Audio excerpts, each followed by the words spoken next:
The conversation about work-life balance and burnout has been in the spotlight over the last few years. After the height of the pandemic, people left their jobs for better hours or a lighter workload, and quiet quitting became a trend. Sure did. Work has changed for a lot of people. So are we in a better place now? Here to discuss all of this with us is Joelle Moray. She's the author of What Are We Doing? Radical Self-Care for the Hustle Culture. If you ever do an audiobook, I'll handle the title. Did you? Yeah, it's out now. It just came out, right? Yesterday. It dropped yesterday. Yeah. Congratulations. Yeah. I can't wait. So I am really interested to hear how you feel about all the changes in the workplace over the years, because if there has been one, there's been a million. Yeah, so especially the last 4 years, Yes. It's just been this ever-changing thing. The unpredictability of the workplace currently is really what's kind of doing what you're asking, right? So you work from home. Actually, no, now come back. Oh, wait, now go back home, but only for 3 days a week. And people are just don't know what to do. Agreed. And there's so much change in the marketplace. Companies are downsizing. Well, no, now we're hiring. And the unpredictability and it's just unstable. People just don't know what to expect. There's nothing they can't expect that. Well, in addition to being an author, one of the things that you do as part of your whole business plan really is to educate companies and employees on how to step away from this hustle culture. Yeah. I think we all feel like if we're busy, then we're productive and we're doing the right thing. So what are you teaching to companies? Yeah, so first of all, it's not that this is a denunciation of achievement. Right. This is to talk about how can we be high achieving and not burn ourselves out in the process. So I work directly with companies, whether it's the leadership team or whether it's the actual team, that frontline employees, on how we can actually do that. I don't believe in work-life balance. It's never going to be equal. It's never. It's just never going to be equal. Yeah. However, we don't have to be exhausting ourselves to the point where we don't have time or energy for girlfriends, as you were just talking about, or we don't have time or energy for the other things that kind of matter in life. And so we talk a lot about how to take breaks, what it means to take breaks. Some people say, I don't have time to take a break. And I'm here to tell you, yes, you do. Yeah, you do.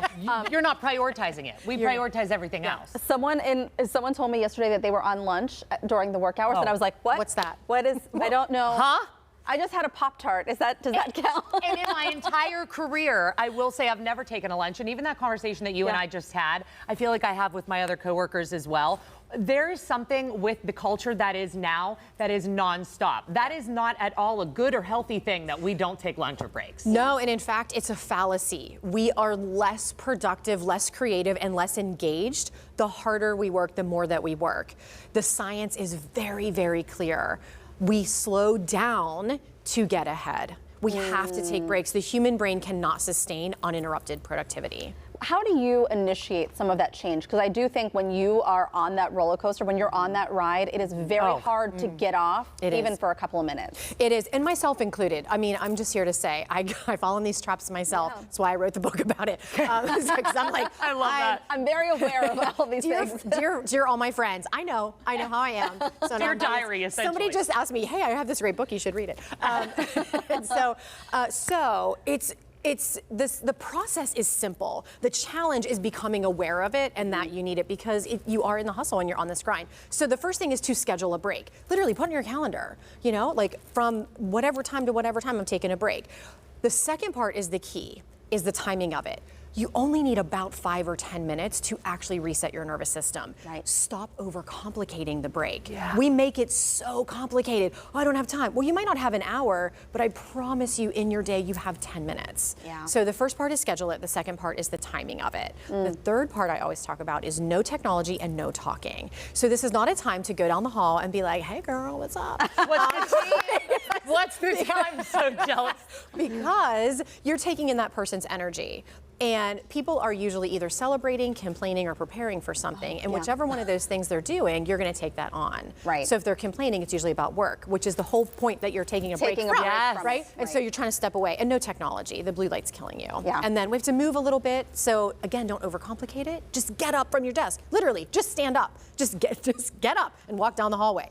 And then the fourth part, or the last part, is to just simply pause for a minute. So you can do all of that in about 10 minutes, and it's a reset. Super easy. Wow.